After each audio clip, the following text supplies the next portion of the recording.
You made 1,000 people question themselves at once, and you never shouted. You never begged for attention. You never staged a rebellion. You just carried yourself like you were hiding a fire they could never touch. And suddenly their pride began to shake. They laughed once, remember? Not because you cracked a joke, but because they were convinced you'd never rise, because your stillness rattled them, because your hunger didn't align with their story of you, because they confused your silence with weakness. And then when you appeared, not just ahead but untouchable, the sting hit them all. The sting of misjudging someone who stopped needing to explain, the sting of dismissing what they could never grasp. And now they carry that burn, some denying, some hiding, but all of them glancing back at the one they once mocked, realizing they became the punchline of their own script. They underestimated you together. There's a kind of cruel poetry in that blindness. One after another, they nodded in rhythm with each other's delusion. They sharpened their doubt into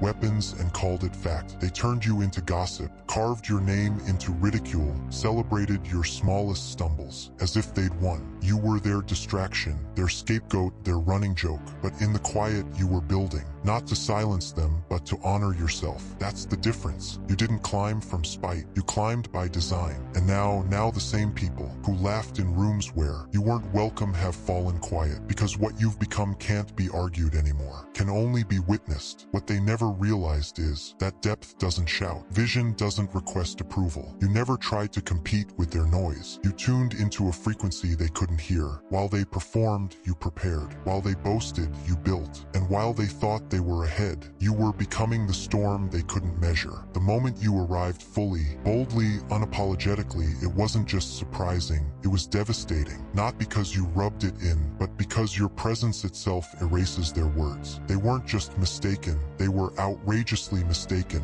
embarrassingly mistaken, fatally mistaken. And now your presence is the mirror they can't escape. You never needed their applause. That's what crushes them most, because they lived on attention like lifeblood. They moved in packs. You moved in purpose. They lived for claps. You lived for the vision. And when the curtain fell, the noise died, and results roared louder than whispers ever could. They were stripped bare, left with nothing to say, nothing to stand on, no crown to take back. Because the joke was never you. It was their certainty that someone so calm, so patient, so seemingly behind could never be the storm creeping in silence. You revealed the fracture in their confidence. Pride is cheap when it feeds on ignorance. Anyone can sneer at what they fail to grasp. That's the weakest form of power. Mockery disguised as wisdom, rejection disguised as taste. But now that you're undeniable, they scramble to edit their history with you. I always believed in them. I saw it from the start. Falsehoods dressed as loyalty, but truth doesn't erase. You do. You let go of the names. You let go of the jeers. But the truth, it keeps record. And here it is. They never laughed because they knew you. They laughed because they feared what you might become. And now they're forced to witness that fear unfold, moment by moment, quietly. There's a rare satisfaction in that restraint. You never exposed them.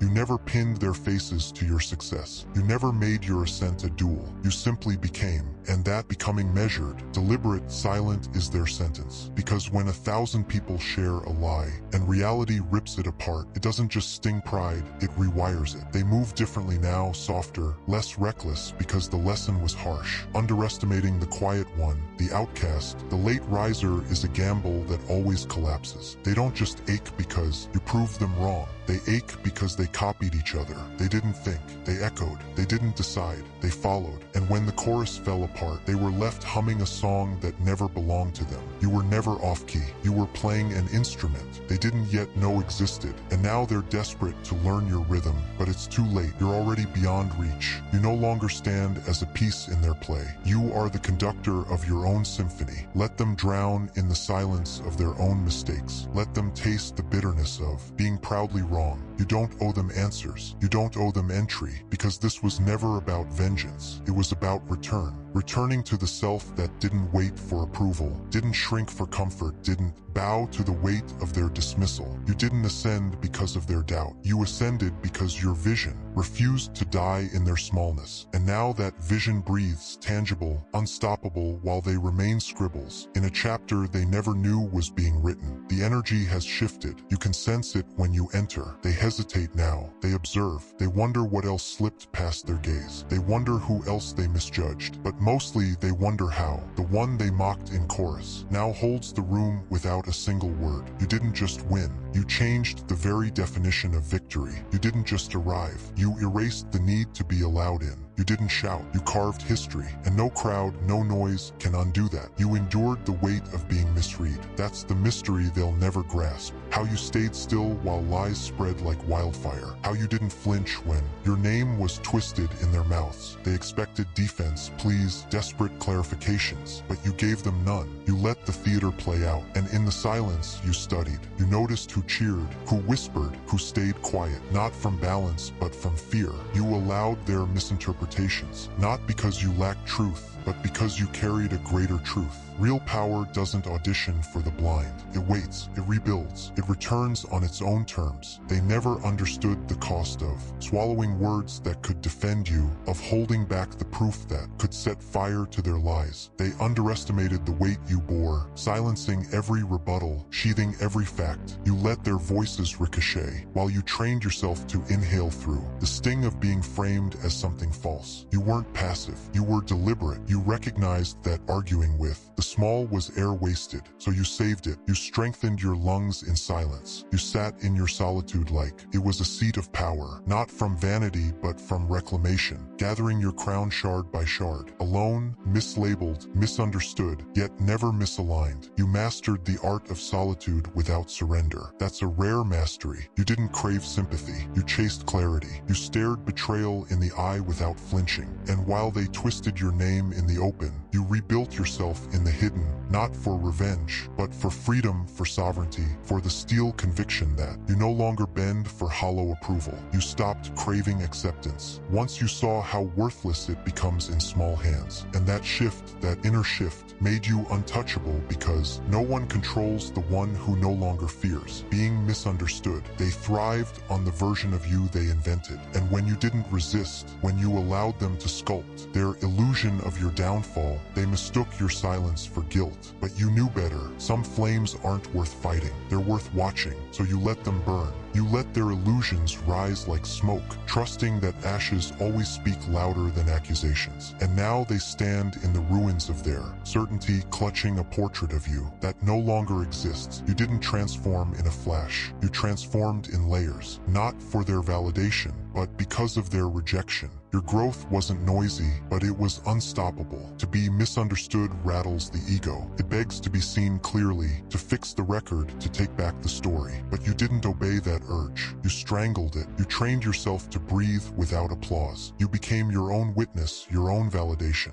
You gave yourself the compassion they denied. And from it came a strength they'll never comprehend. A power born not from proving yourself right, but from knowing your truth doesn't require permission to stand. They still don't see it. They still think silence is weakness, that restraint equals surrender. But what they fail to grasp is that silence was your weapon. You let them expose themselves. You let them write their own downfall. You let the truth build like thunder in the distance. And when it arrived, it didn't need an announcement. You stepped forward with nothing but presence, and it was enough to shatter the stage they had built around you.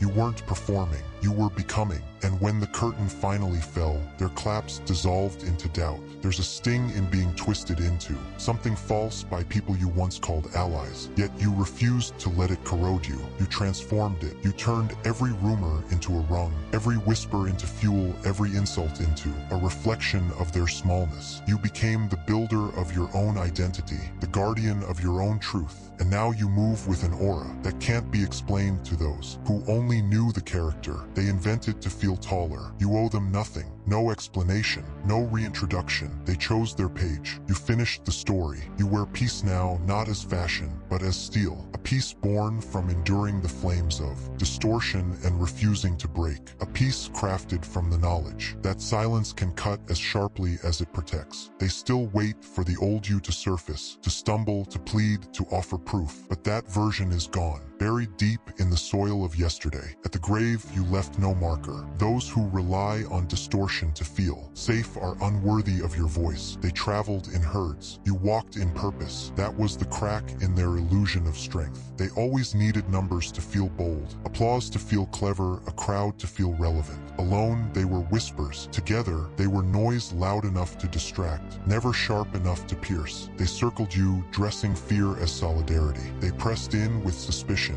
convinced your solitude meant surrender. But what they couldn't see, what their shallow vision never caught, was that you were never abandoned. You were focused. You didn't need a pack. You were crafting direction in quiet. While they spun endlessly in their carousel of fear, you advanced toward something real. While they circled around nothing, their alliance was forged in panic. Panic of being chosen next. Panic of being cast out. They laughed together, not from belief, but from desperation. Desperation to belong. Desperation to avoid the fire of attention. They turned you into an experiment, a spectacle to ridicule, a shadow to misinterpret, because to see you clearly would mean exposing their own lack, and that reflection was too sharp for them to face. So they clung to each other, repeating borrowed lines, mistaking volume for truth. But all they built was an echo. You never shouted. You never begged the spotlight. You never stepped into the ring they built, hoping to see you break. Backslash, you moved with precision, step after step, choice after choice. You weren't impulsive. You were intentional. You didn't waste energy swiping at gnats when you were too busy planting forests. While they clustered like scavengers hunting for scraps, you sharpened your instincts in solitude. You mastered standing alone, not from arrogance, but from necessity. And in that aloneness, you uncovered what they could never reach. Self-respect that did not need validation. They called you proud for choosing your own way.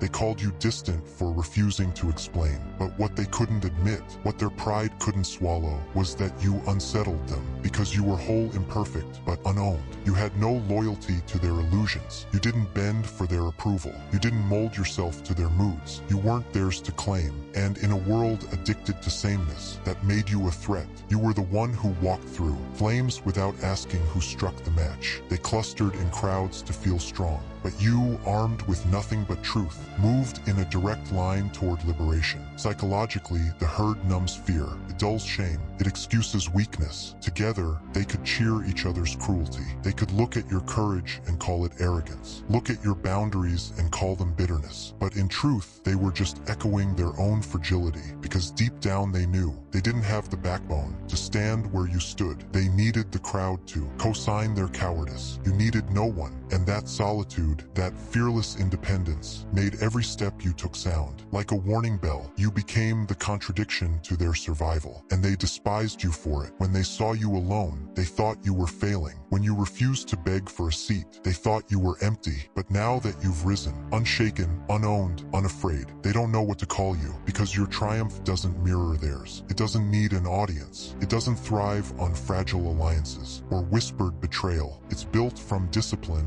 from persistence, from nights of wrestling shadows with no applause. Your light doesn't dazzle, it reveals. And now they squint when they see you, because you remind them of everything they buried in envy. They tread differently now, less loud, more cautious. You've shifted the air, not with revenge, but with ascension. You are living proof that the narrow road, the one paved with clarity, grit, and refusal, is the only one that endures. Their herd promised safety. Yours delivered transformation. They worshipped image. You honored truth, and truth always wins slowly, then suddenly. Now they stand as spectators, watching what happens when someone refuses to echo the room and instead becomes the voice that lingers after silence. They murmur about you now. They rewrite the story, smooth out the betrayal, slip themselves into your path as if they belonged. They want access to your purpose now, but they're too late. You've outgrown the version of you that begged to be seen. You no longer pass out explanations as apologies. You no longer shrink to soothe their comfort. You move forward with clear eyes and an unbroken soul. And those who mocked your solitude now imitate you in secret, but they'll never capture the essence, because the essence can't be copied. It was earned in isolation. That inner shift turned you dangerous, not to the world, but to those who once chained you with doubt. You didn't rise calmer. You grew sharper. You didn't explode. You detached. And nothing unsettles a manipulative spirit more than realizing you no longer feed on chaos. You once gave them everything. Your hours, your explanations, your softness laid out like an open map. You believed being seen would bring safety, but all it did was hand them blueprints to your wounds. Now you speak less, but carry weight in silence. You move with discipline, and it's that discipline that unnerves them. Because before, your heart was an unlocked corridor anyone could wander. Now it's a fortress sealed without entry. They can't step inside. They can't predict, and what they cannot predict, they cannot exploit. You didn't raise your worth. You remembered it. You didn't stop feeling. You stopped overgiving. There's a difference. You stripped away the identities born from survival. The pleaser, the fixer, the performer, all of them buried. Not out of hate, but out of clarity. You finally saw who forged them. Every mask was a compromise for someone else's comfort. Every polished trait was a bargain with your own pain. When that truth landed, something inside you cracked quietly yet beautifully. You didn't just grow. You transformed into someone, unwilling to host distortion. And that transformation didn't hand you armor. It handed you vision. And vision, to those who breathe confusion, is deadly. They dismiss it as a phase. They call you cold now, detached. They frame your growth like an illness. What they really mean is you slipped out of their grip. Before, they knew the lines you'd repeat. They had watched you shrink under pressure, smile through insult, explain the inexcusable. Now, when they try the same games, they collide with steel. You don't bleed on cue. You don't waste context on the wrong ears. You don't justify your becoming. That inner stillness terrifies them, because when someone once fragile becomes immovable, it forces everyone tied to there, breaking to face their part in it, and most refuse the mirror. Power dynamics demand imbalance. One must act while the other reflects. You were the mirror, the stage, the echo, and they only the act. But the instant you stepped away, when you stopped reflecting what they wanted, the theater crumbled. Their power was never real. It was borrowed. They weren't rulers. You were just asleep to your own strength. But now you're awake.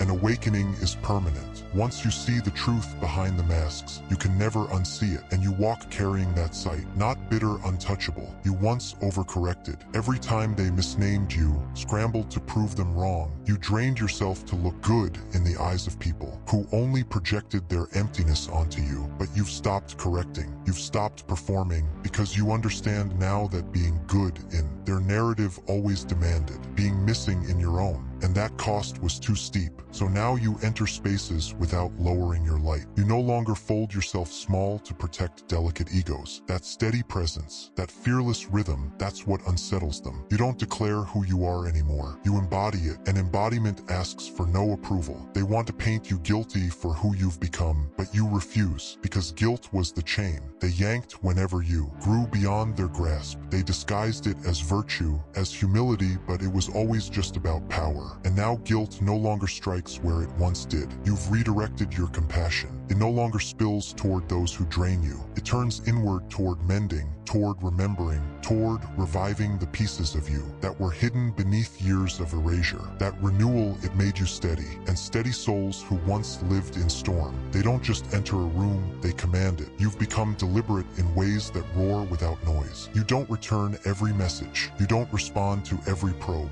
You don't justify your pauses. Your silence is now a statement. Your distance is a decision. Your limits are no longer pliable. They're iron covered in silk. And those who once wandered barefoot through your spirit now face a locked gate. And when they knock, they're met with nothing. That nothing reverberates. That echo chills them because they know you once cared deeply. And now your indifference is not weakness. It's victory.